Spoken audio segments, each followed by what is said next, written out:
महाराष्ट्रात तेली समाजाच्या किती आमदार विधानसभेत प्रवेश केले आहेत हे आपण पाहूया.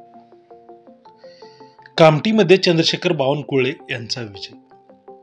चंद्रशेखर बावनकुळे यांनी नागपूर जिल्ह्यातील कामठी मतदारसंघावर निर्णायक विजय मिळवून काँग्रेसच्या सुरेश भोयर यांचा 40,946 मतांनी पराभव करून आपला राजकीय वारसा परत सुरू केला आहे.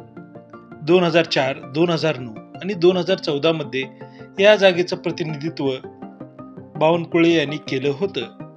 2019 मध्ये त्यांना तिकीट नाकारलं गेलेलं होतं.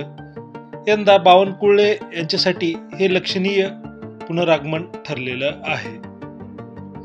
श्रीमंतापासून झोपडपट्टीतील गोरगरीब आणि सर्वसामान्याचा उमेदवार म्हणून ओळख असलेले पूर्व नागपूरचे भारतीय जनता पक्षाचे उमेदवार कृष्णा खोपडे यांनी सलग चौथ्यांदा ऐतिहासिक विजय मिळवत एक विक्रम केला आहे. लाडकी बहीण योजनेबाबत मतदारसंघात सर्वसामान्य झोपडपट्टीतील लोकांशी असलेली जवळीक आणि विकास कामे खोपड्याच्या मताधिक्यात वाढ करणारी ठरली. त्यांनी 1,14,765 मतांनी विजय मिळवत मतदारसंघावर पकडभक्कम केली.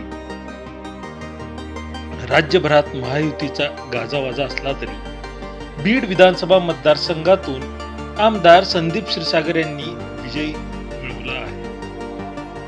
त्यांच्या माध्यमातून बीडमध्ये तुतारी वाजली आहे. संदीप क्षीरसागर हे 5,000हून अधिक मतांनी विजयी झाले आहेत.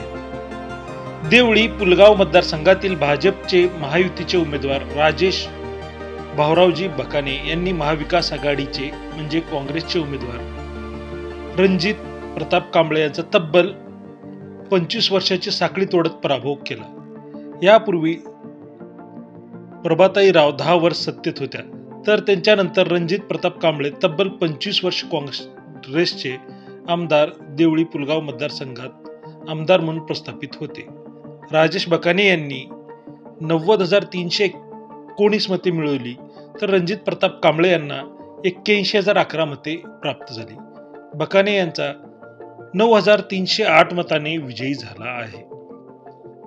तुमसूर विधानसभा क्षेत्रावर खास लक्ष आहे. राष्ट्रवादी काँग्रेसकडून राजू कारमोरे रिंगणात आहे, तर त्यांच्या विरोधात राष्ट्रवादी शरद पवार गटाकडून चरण वाघमारे यांच्यात लढत झाली. या लढतीत राजू कारमोरे यांनी बाजी मारली आहे. यवतमाळ विधानसभा मतदारसंघात महायुती विरुद्ध महाविकास आघाडी अशी थेट लढत झालेली आहे.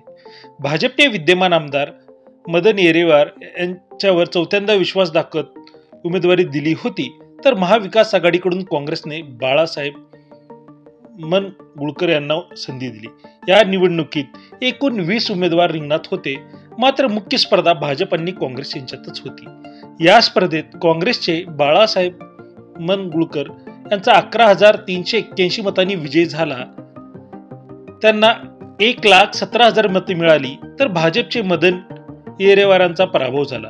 येरेवार यांना 1,06,123 मते मिळाली. ब्रह्मपुरी विधानसभा मतदारसंघात काँग्रेसचे विजय वडेट्टीवार यांनी विजय मिळवला आहे. इथे भाजप व काँग्रेस यांच्यात सरळ लढत झाली होती. या लढतीमध्ये भाजपचे कृष्णलाल सहारे पराभूत झालेले आहेत.